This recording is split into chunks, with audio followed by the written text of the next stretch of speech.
The Inimitable Jeeves and My Man Jeeves. Written by P.G. Wodehouse. Narrated by Kevin Theis.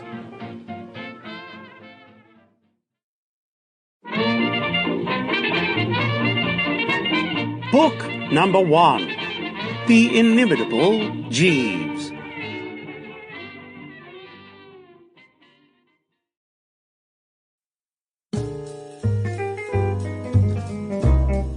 Chapter 1.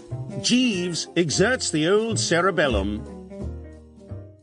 "Morning, Jeeves," I said. "Good morning, sir," said Jeeves. He put the good old cup of tea softly on the table by my bed, and I took a refreshing sip. Oh, just right, as usual. Not too hot, not too sweet, not too weak, not too strong, not too much milk, and not a drop spilled in the saucer. A most amazing cove, Jeeves. So dashed competent in every respect. I've said it before, and I'll say it again. I mean to say, take just one small instance.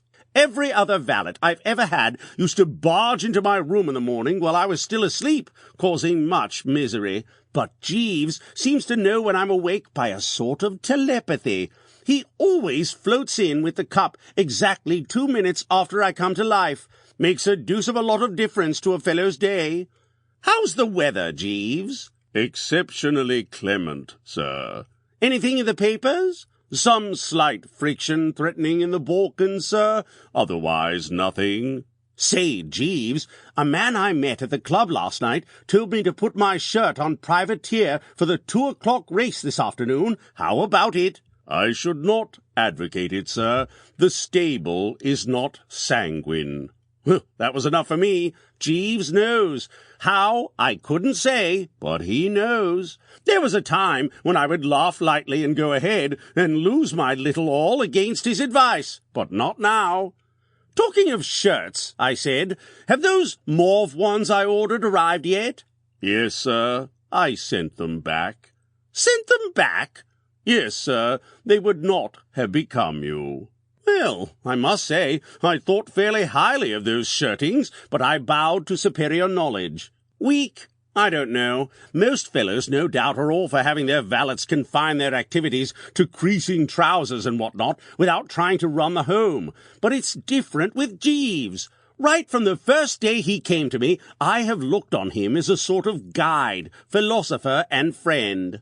"Mr. Little rang up on the telephone a few moments ago, sir.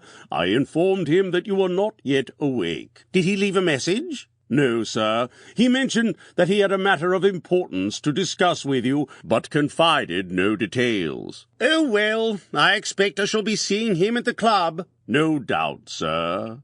I wasn't what you might call in a fever of impatience.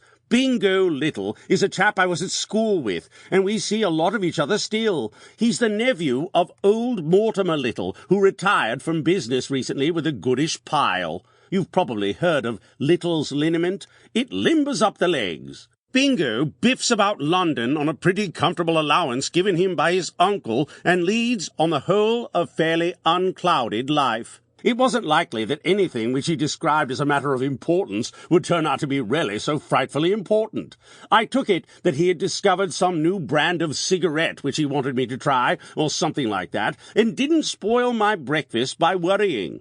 After breakfast, I lit a cigarette and went to the open window to inspect the day. It certainly was one of the best and brightest.